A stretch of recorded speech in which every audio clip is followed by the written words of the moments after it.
Constant currency आंकड़ों में थोड़ा सा ट्रिमिंग डाउन देखने को मिलेगी। 3.2 से 3.3% तक के कांस्टेंट करेंसी ग्रोथ का अनुमान है। याद रखिएगा पिछले क्वार्टर में 7% के ऊपर थी क्योंकि एक बहुत बड़ी मेगा डील इनके हाथ में आई थी।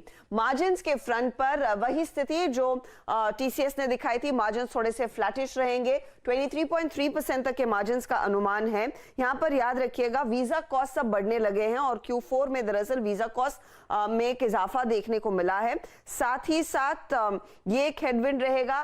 फ्रेशर हायरिंग और एट्रिशन को कम करने के लिए कंपनी ने जो एक्शन लिया है उसका इंपैक्ट देखने को मिलेगा। प्रॉफिट का आंकड़ा करीब 3% बढ़ सकता है, लेकिन सबकी नजरें इस बात पर रहेगी कंपनी गाइडेंस के तौर पर क्या पेश करती है। याद रखिएगा जो पहले एक्सपेक्टेशन है वो 12 to 14% तक के गाइडेंस का है, लेकिन जब FY22 की शुरुआत हुई थी तो इसी बैंड में गाइडेंस आया था 12 to 14% तक का, लेकिन साल अंत होते होते 19.5 to 20.5% तक के गाइडेंस पर कंपनी ने फाइनल क्लोज दिखाया था।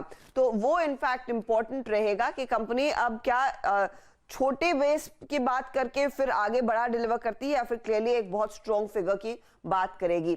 मार्जिन्स भी 23.3 से 23.5% के आसपास ही रहने का आसार है। उसमें ज्यादा कुछ बदलाव नहीं होने वाला है, तो उस पर ध्यान दीजिएगा। याद रखिएगा जो लार्जली एस्पिरेशन के लिहाज से कंपनी ने कहा है वो यही एक्सपेक्ट करे कि 26% तक के मार्जिन्स देखने को मिल सकते हैं। तो ये इनफैक्ट एक इंपॉर्टेंट क्वार्टर जरूर है क्योंकि यहां से अब आने वाले साल FY23 के लिए कंपनी ओवरऑल आउटलुक देती हुई दिखाई देगी। याद रखिएगा दोनों कंपनियां चाहे वो इन्फोसिस और टीसीएस हो बड़े पैमाने पर फ्रेशर हायरिंग करती दिखाई दी है। FY20 के पूरे साल में कितनी और हायरिंग होगी, अट्रिशन जैसे टीसीएस ने कमेंट किया था कि इंक्रीमेंटल इजाफा नहीं देखने को मिलेगा आंकड़ों में, क्या वही चीजें इन्फोसिस भी कहती है। और लार्जली बिग डील्स जो फेवरेबल रही है टीसीएस के लिए, क्या इस कंपनी के लिए भी वही स्थिति उभर कर आएगी, उस पर भी नजरें होंगी।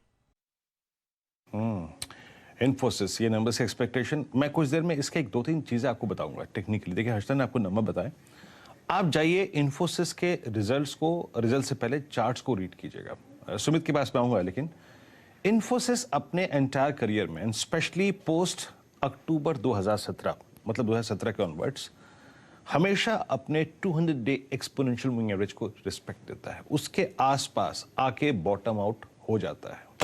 मतलब फीसदी के लिहाज से अगर आप देखें तो 80 to 90 टाइम्स अपने 200 डे पे बॉटम आउट हो जाता है। सिर्फ अगर आप लास्ट के 5 सालों में एक अक्टूबर 2019 या फिर कोविड-1 इन दो